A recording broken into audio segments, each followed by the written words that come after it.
Hello guys, welcome back to my YouTube channel S K M study a way of success. मैं हूं आपका educator Shivam Mishra. आपका स्वागत करते हैं आपके अपने YouTube channel S K M study पर। देखिएगा प्यारे बच्चों, आप सभी के लिए लेके आ रहे हैं model set paper, important question, चाहे वो ऑब्जेक्टिव हो या फिर हम बात करें सब्जेक्टिव की। सारी चीज़ों का प्यारे बच्चों हम लेके आ रहे हैं सबसे बेहतरीन तरीके से आप सभी के लिए वीडियो। इसलिए आपसे बस यही एक रिक्वेस्ट है कि चैनल को सब्सक्राइब जरूर कर लीजिए और जो भी आपको ना समझ आए आप कमेंट कीजिए। और आपको प्यारे बच्चों जितनी भी आपकी क्वायरीज रहेगी सारी चीज़ों का प्यारे बच्चों डाउट मैं आपको दूंगा। और हमारा टेलीग्राम चैनल है, वहाँ पर प्यारे बच्चों आपको इसके पीडीएफ नोट्स सारी सारी चीज़ें दी जाती हैं। उसको जाके उसको सब्सक्राइब कर लीजिए, ठीक ना। वहाँ पे फ्री पूरे पीडीएफ मैं आपको वहाँ पे भेज दूंगा। तो ये है सामाजिक विज्ञान। जी हाँ, 70 नंबर आपका पूरा मैं आपको क्लियर कराऊंगा बिना किसी टेंशन के। प्यारे बच्चों आपको बस पढ़ाई करनी है, मेहनत करनी है, ज़बरदस्त आपको मेहनत कीजिए ताकि आप प्यारे बच्चों अच्छी तरीके से आप अपनी पकड़ बना पाए अपने बोर्ड परीक्षा में, ठीक है ना। बिल्कुल भी आपको टेंशन नहीं लेना है। जो भी है प्यारे बच्चों आपको पूरा पूरा मैं आपको समझाऊंगा, ठीक है ना। चलिए, तो यहाँ पे है प्यारे बच्चों आपका सबसे पहला प्रश्न है। पहला प्रश्न क्या है? हेमेटाइट क्या है? हेमेटाइट लौह अयस्कों में लौहांश कितने प्रतिशत होता है? हेमेटाइट लौह अयस्कों में लौहांश कितने प्रतिशत होता है? 40% होता है, 40% से 50% होता है, या फिर प्यारे बच्चों 50% से 60% होती है, या फिर 60% से 70% होती है। कितनी होती है प्यारे बच्चों? तो जो हेमेटाइड में लौह अयस्कों में लौहांश कितने प्रतिशत होता है? तो याद रखना वो होता है 50 से 60% होती है। कितनी होती है? 50 से 60% होती है।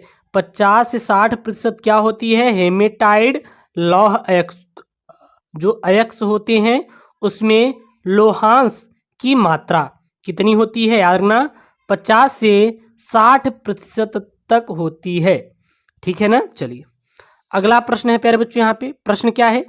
झारखंड में स्थित कोडरमा, झारखंड में स्थित कोडरमा निम्नलिखित में से किस खनिज अग्रणी उत्पादक है? यानी कि झारखंड में एक क्षेत्र स्थित है, उस क्षेत्र का क्या नाम है? कोडरमा नाम है। झारखंड में स्थित क्या स्थित है प्यारे बच्चों? कोडरमा स्थित है। क्या स्थित है? कोडरमा स्थित है, ठीक है ना। क्या नाम है? कोडरमा स्थित है। और यहाँ पे प्यारे बच्चों बॉक्साइट, अभ्रक, लौह अयस्क या फिर तांबा। तो इसका सही ऑप्शन क्या होगा? तो इसका सही ऑप्शन होगा प्यारे बच्चों अभ्रक। तो झारखंड में स्थित कोडरमा निम्नलिखित में से किस खनिज अग्रणी उत्पादक है? तो है प्यारे बच्चों अभ्रक का उत्पादक है। किसका उत्पादक है? अभ्रक का उत्पादक है। चलिए, अगला है प्यारे बच्चों सामाजिक विज्ञान कक्षा 10वीं वाले के लिए है पेपर, तैयार करके जाइएगा, ठीक है ना। मोनाजाइट रेत में निम्नलिखित में से कौन सा खनिज पाया जाता है? जो मोनाजाइट है, क्या है प्यारे बच्चों? मोनाजाइट में, किसमें? मोनाजाइट रेत में निम्नलिखित में से कौन सा खनिज पाया जाता है? खनिज तेल पाया जाता है, यूरेनियम पाया जाता है, थोरियम या कोयला। तो मोनाजाइट रेत में निम्नलिखित में से कौन सा खनिज पाया जाता है? वो पाया जाता है प्यारे बच्चों थोरियम। क्या पाया जाता है? थोरियम पाया जाता है। क्या पाया जाता है? थोरियम पाया जाता है, याद रखना, ठीक है ना।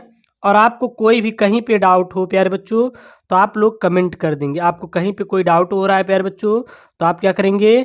कमेंट कर देंगे, ठीक है ना। क्या कर देंगे? कमेंट कर देंगे। तो मोनाजाइट रेत में कौन सा खनिज पाया जाता है? सीधा बता देना है कि सर थोरियम पाया जाता है। अगला बहुविकल्पीय प्रश्न है, राष्ट्रीय स्तर की उपभोक्ता अदालत किस राशि तक मुकदमा है? जो राष्ट्रीय स्तर की उपभोक्ता अदालत होती है वह कितने कितने राशि तक मुकदमा वहां पे प्यारे बच्चों कोई भी दायर कर सकता है, ये आपको यहाँ पे बताना है। 50 लाख से 1 करोड़ तक के दायर, ठीक है, या फिर 60 लाख से 1 करोड़ तक के दावे, 80 लाख से 1 करोड़ तक के दावे, या 1 करोड़ से ऊपरी की दावेदारी। तो राष्ट्रीय स्तर की उपभोक्ता अदालत किस राशि तक मुकदमा करता है? तो वो करता है 1 करोड़ से अधिक, 1 करोड़ से ऊपरी की दावेदारी। अब है यहाँ पे अति लघु उत्तरीय प्रश्न। जी हाँ, बहुत ही महत्वपूर्ण है प्यारे बच्चों, क्लास 10th वालों के लिए। 70 में 70 आपको दिलाऊंगा, टेंशन नहीं लेना है, बस आप मेहनत कीजिएगा।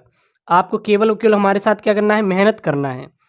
समवर्ती सूची के 4 विषयों का उल्लेख कीजिए। तो जो समवर्ती सूची है उसके 4 विषय क्या क्या हैं? तो जो समवर्ती सूची के 4 विषय हैं, पहला है शिक्षा। सबसे पहला क्या है? शिक्षा है। दूसरा क्या है? वन है। तीसरा क्या है? मजदूर संघ है। और चौथा क्या है? विवाह है। चौथा क्या है प्यारे बच्चों? विवाह है। क्या है? विवाह है। ठीक है, ओके। तो समवर्ती सूची के 4 विषयों का उल्लेख क्या है? शिक्षा, वन, मजदूर संघ और विवाह।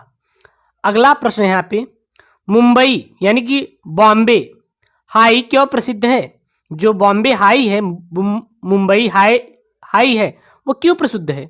क्योंकि बॉम्बे हाई देश का सबसे बड़ा और महत्वपूर्ण खनिज तेल उत्पादक है।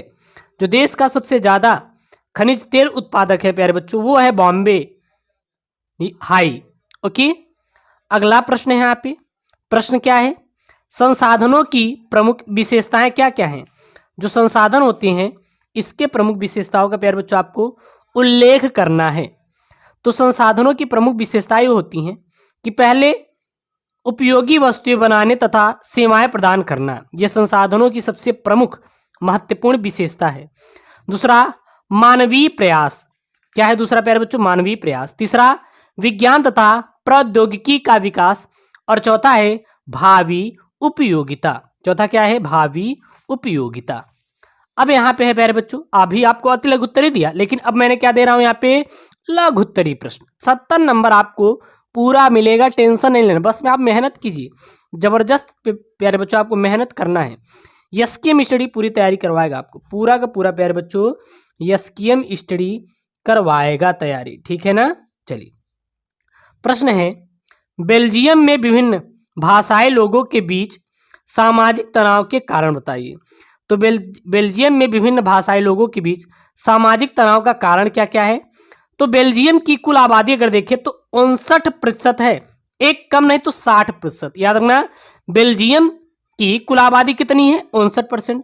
हिस्सा फ्लेमिश इलाके में रहता है, यानी कि जो बेल्जियम की कुल आबादी का लगभग 100% आबादी किसकी है? मान लीजिए बेल्जियम का है। मान लो 100 लोग बेल्जियम में रहते हैं, जिसमें से 59 लोग फ्लेमिश में रहती हैं।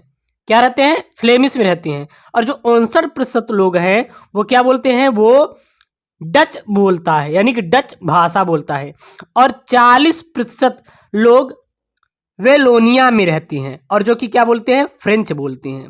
यानी कि 100 लोगों में से 59 लोग फ्लेमिश में और जो 40 लोग वेलेनिया में। फ्लेमिश रहने वाले लोग डच बोलते हैं, वेलेनिया में रहने वाले लोग फ्रेंच बोलते हैं। शेष 1% यानी जो एक लोग लड़का है वो क्या है? वो जर्मन है। वो यानी क्या है प्यारे बच्चों? जर्मनी बोलता है। अल्पसंख्यक फ्रेंच भाषी लोग ज्यादा समृद्ध और ताकतवर है, यानी कि वो बहुत ही ताकतवर हैं।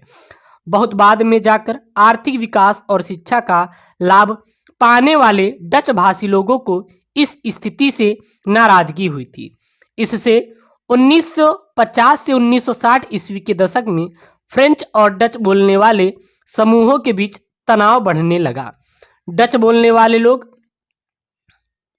संख्या के हिसाब से अपेक्षाकृत ज्यादा थी, लेकिन धन और समृद्धि के मामले में कमजोर और क्या थे? अल्पमत में थे। ठीक है ना? अब यहाँ पे है दीर्घ उत्तरीय प्रश्न। देखिए, मैंने आपको बहुविकल्पी, अति लघु उत्तरीय, लघु उत्तरीय, दीर्घ उत्तरीय प्रश्न, सारे प्रश्न आपको बताऊंगा। 70 नंबर पूरा करवाऊंगा, आपको टेंशन नहीं लेना है। प्रश्न क्या है? पूना पैक्ट पर या एक्ट पर किसके हस्ताक्षर हुए? उसकी शर्तें लिखिए। यानी जो पूना एक्ट था उस पर किसके हस्ताक्षर हुए थे और उसकी क्या क्या शर्तें थी।